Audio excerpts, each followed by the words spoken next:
오늘 주제가 무엇이죠? 믿는 자의 표적. 믿는 자에게 나타나는 뭔가 표적. 표적은 나타난다, 이런 뜻이에요. 바울이 전도를 1차, 2차, 3차 전도를 다니시면서 수많은 지역에 수많은 교회를 세우게 돼요. 우리가 그런 것을 하나님의 역사라고 하죠. 하나님의 역사를 그 정도까지 하신 분들은 없어요. 그 정도로 지금도 힘든데 그 당시에 그렇게 수많은 나라를 다니면서 수많은 지역을 다니면서 그렇게까지 할 정도는 대단한, 어찌 보면 평생 자랑거리로 삼고 평생 하나님이 나에게 하신 능력을 간증하며 살아도 부족할 정도예요. 그런데 어느 날 바울에게 하나님이 나타나셨어요, 꿈에. 그래서 뭐라 그러냐면 너는 로마로 가라는 거예요. 로마로 가서 또 복음을 전거하라는 거예요.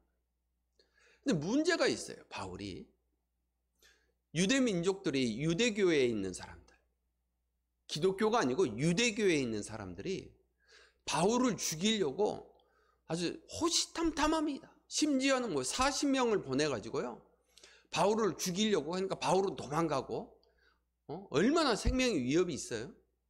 그런데 바울이 로마로 갈 수 있는 방법이 없는 거야, 자기가 생각할 때. 야, 어떻게 해야지 로마로 안전하게 내가 가서 복음을 증거하지? 방법이 없는 거예요. 바울이 혼자서 기도하다가 이제 생각하는 거야. 어떻게 하지? 하나의 방법이 있어요. 뭐냐면 예루살렘에 가가지고 붙들리는 거야. 로마 병사들한테. 로마 병사들한테 이렇게 딱 붙들려서 가면 어떻게 되겠어요? 이제 일단은 감옥에 가니까, 감옥은 같지만 안전하잖아요. 그러니까 일단은 붙들렸어요, 로마에. 그러니까 사람들이, 다른 사람들이, 바울과 같이 있던 사람들이 얼마나 반대했겠냐고. 아니, 당신이 한 일이 이렇게 대단한데, 하나님께서 당신을 이렇게 사용했는데 어떻게 또 예루살렘에 뭐 하려고 가서 붙들리냐고, 왜 고초당하냐고. 그럼에도 불구하고 바울은 내가 로마에 갈 수 있는 방법이라면 뭐든지 하겠다는 거야. 복음을 증거할 수 있는 방법이라면 자기가 감옥에 가는 것도 담대히 가겠다는 거예요. 갔어요. 결국은 붙들렸죠. 근데 붙들린다고 무조건 로마 갑니까? 그러진 않아요. 근데 바울이 신분이 원래 유대교인인데 신분이 로마 시민으로 돼 있어요. 왜 로마 시민으로 돼 있느냐? 이건 오늘 굳이 말씀 안 드릴 거예요. 그러니까 우리나라로 보면 어때요? 한국인인데 미국에서 태어나면 미국 시민권을 가질 수 있잖아요. 그런 거 비슷해요. 그러니까 바울이 예루살렘에서 붙들렸는데 바울이 그러는 거야. 나는 로마 시민이야. 그래서 나는 로마로 가야 돼. 여러분 생각해 보세요. 우리나라 지금 전 세계도 비슷하죠.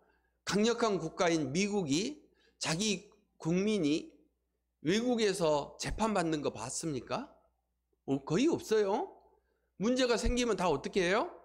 미국으로 일단 송환하죠.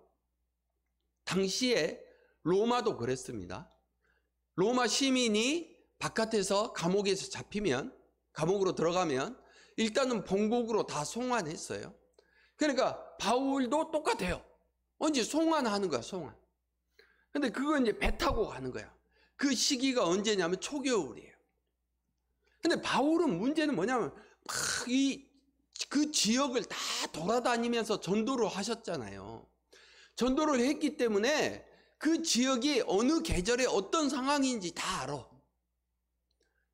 근데 배 타고 가는 거야. 로마로 배 타러 가는데 초겨울이다 보니까 거기가 풍랑이 일어날 거라는 것이 확실시 돼. 가지 마, 그쪽으로. 지금 가면 안 돼. 좀 더 있다가. 근데 여러분 같으면 병사가, 호송하는 병사가 있을 거 아니에요. 우리나라도 옛날에 죄인들 끌고 가는 병사들이 있었잖아요. 그러니까 이제 죄인을 바울을 끌고 가는 이제 바울뿐만 아니라 몇몇 죄수들을 끌고 가는 병사들이 이렇게 있었어요. 이렇게 가는데 이 사람 말 듣겠냐고, 아니면 배 선장 말을 듣겠냐고. 당연히 배 선장 말을 듣는 거예요. 그래서 이제 배 선장 말 듣고 배를 띄우고 갔어요. 아니나 다를까 풍랑이 일어나서 배가 엎어져 버렸어요. 그러니까 배가 엎어지니까 이제 거기서 탈출하잖아요. 헤엄치고 막 그래가지고 가까운 섬에 가는 거야. 근데 거기서 이제 누가 막 도와도 주고 그래서 가까스로 섬에 간 거야. 그 섬에 딱 갔더니 어떻게 돼요? 오늘 1절에 보니까 뭐라 그래요? 우리가 구조된 후에 안즉 그 섬은 어디라고요? 멜리데라는 섬이에요. 멜리데. 자, 섬의 이름은 중요치 않아요. 자, 우리가 한번 그 상황을 한번 생각해 보자고요. 지금 현재 초겨울이에요. 그래가지고 바다에 빠졌어요. 한 지금 같은 정도의 계절이라고 보면 돼요. 물론 그쪽은 더 따뜻하긴 하지만 우리나라로 보면 그 정도, 이 정도 되는 날씨예요. 약간 더 따뜻할지 몰라도. 여기에서 바다에서 빠져가지고 나왔으니 얼마나 춥겠냐고. 그러니까 이제 불을 펴는 거야. 몸을 녹여야 되니까. 불을 딱 이렇게 펴고 있어요. 불을 펴고 있는데 어떻게 해요? 사람들이 이제 불을 펴니까 이제 나무들이 필요하잖아요. 그러니까 뭐 제수도 시키지 병사들이 움직이겠냐고. 그러니까 이제 바울이 어떻게 해요? 어디 가보니까 나무들이 이렇게 마른 나무가 있는 거야. 나무를 이렇게 한 뭉텅이 탁 들고 온 거야. 와가지고 이제 뜨거운데 불이 위에다가 이렇게 착 놀라니까 그 나무의 속에 숨어 있는 뱀이 어떻게 해요? 그 바울이 이렇게 뭉태기로 잡고 있으니까 손을 콱 물어버린 거예요. 그게 지금 오늘 본문의 앞절이에요. 여러분 참 신기하지 않아요? 하나님을 믿는 자들은 신기하게 억울한 일을 많이 당해요. 억울한 일을 많이 당해요. 예수님도 억울하게 붙들리셔서 십자가에 못 박혀 죽었잖아요. 물론 우리가 역사적으로 보면, 영적으로 보면 예수님이 그렇게 붙들려서 십자가에 못 박혀 죽음으로써 우리의 죄를 사하여 주시고 용서받아서 우리가 이 땅에서 이렇게 하나님의 자녀로 살고 있지만, 세상적으로 보면 얼마나 억울하냐고. 병든 자 치유해주고 그들에게 하나님의 참 복음을 증거하고 이 땅에서 나쁜 짓 한 거 하나도 없잖아요. 그런데 사람들은 그를 어떻게 했어요? 죽이라고 하잖아요. 바울도 똑같아요. 바울도 그렇게 붙들렸는데 붙들린 이유가 뭐냐? 그게 아니 바울이 누구한테 가서 싸워서 죽였어요. 바울이 뭐 누구하고 도둑질했어요. 복음 증거한 거 하나밖에 없어요. 근데 사람들은 그 바울을 뭐라 그랬냐면, 야, 저 나사렛 교회에 나사렛 교, 그러니까 무슨 교, 불교, 기독교 그렇처럼 나사렛 교야. 나사렛 교. 저게 우두머리야. 저 이단의 우두머리야. 나사렛 교가 뭐예요? 예수, 그 당시에는 나사렛 예수 그랬잖아요. 나사렛은 지방입니다. 지방 이름. 워낙 예수라는 이름이 많아서 그 예수님을 나사렛 지방의 예수다. 그래서 나사렛 예수 이렇게 한 거예요. 나사렛 교회 저 우두머리야.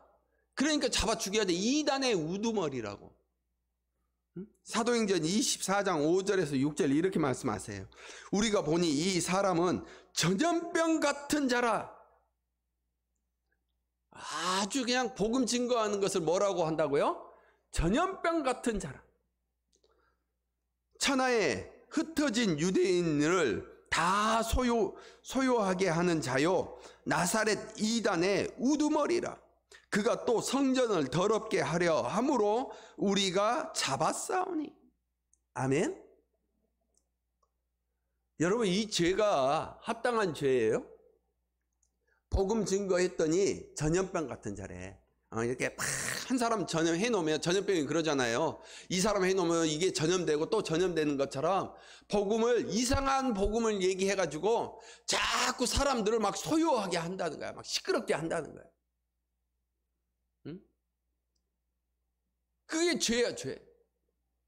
그런 바울이 난데없이 자기가 붙들려 가지고 그 죽을 고비인 그 바다가 배가 엎어졌음에도 불구하고 간신히 살아났는데, 그 나무를 불을 좀 더 때우려고, 뭐 때문에? 내가 추우니까, 또 사람들이 추우니까 그것 좀 하려고 했는데 그것조차도 뱀이 와서 물어버려. 얼마나 기가 막힌 사연이에요.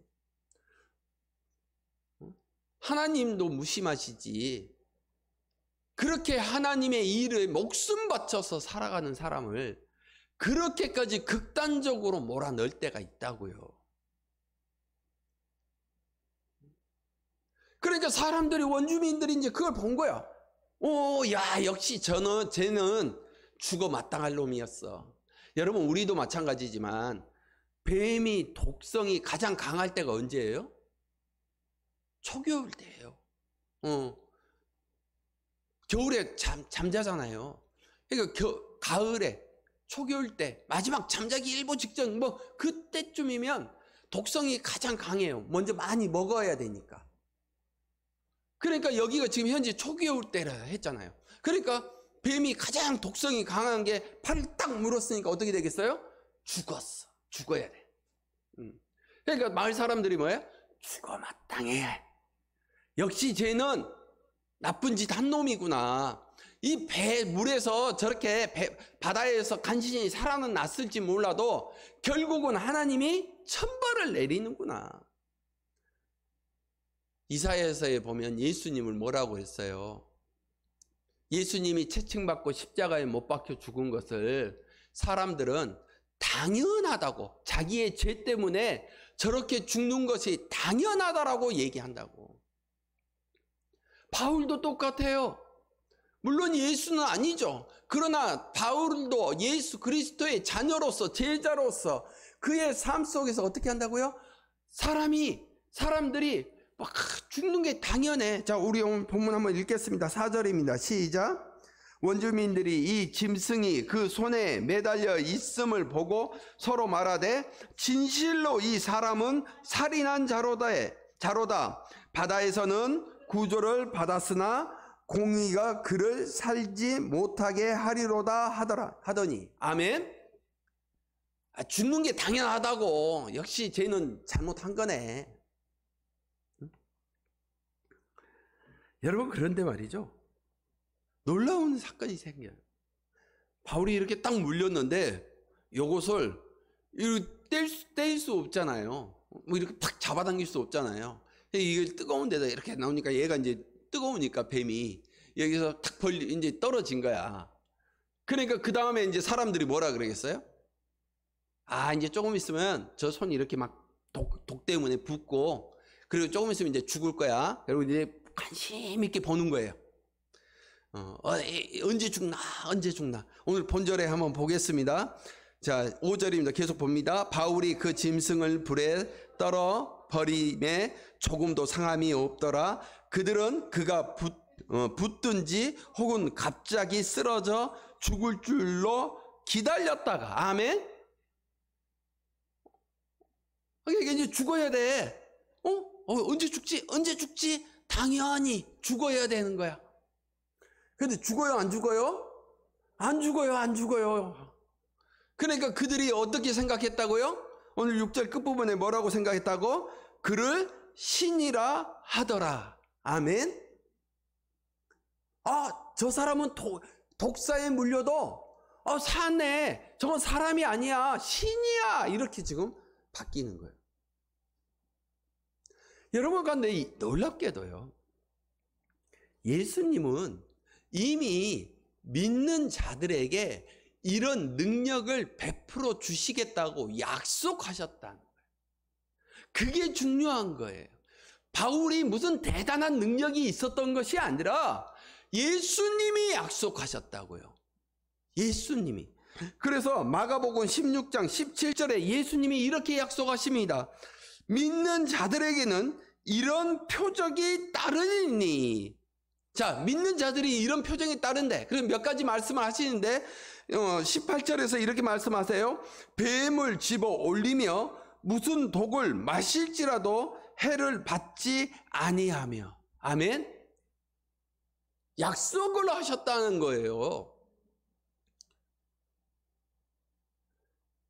여러분, 성경에서는 하나님을 믿는 자들, 예수 그리스도를 믿는 자들에게 엄청난 표적이 나타나요.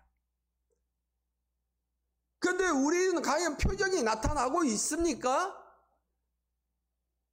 표적이 나타나야 되는 거예요. 왜? 하나님이 약속하셨기 때문이에요. 이스라엘 백성들에게 보십시오. 여리고 성에 보십시오. 어떤 역사가 일어납니까? 그들은 믿음으로 그 여리고성을 무너뜨리는 거예요. 그들이 가서 싸움으로 이기지 않았다는 거예요. 히스기야를 보십시오. 기도함으로써 생명이 15년이 연장돼요. 병원에 갔습니까? 좋은 약 먹었습니까? 그러지 않다는 거예요. 다니엘 보세요. 다니엘은 어떻게 했습니까? 왕이 죽이려고 사자굴에 넣었음에도 불구하고 사자하고 같이 있잖아요. 그 친구들은 어때요? 불뭇불이에요. 불뭇불은 약 3600도 되는 엄청난 뜨거운 불이에요. 그래서 그 근처만 가면 사람들이 타 죽어요. 그러나 그 친구들은 어떻게 됐어요? 옷에 끄름도 없이 나왔어요. 신약에서는 그런 일이 없었습니까?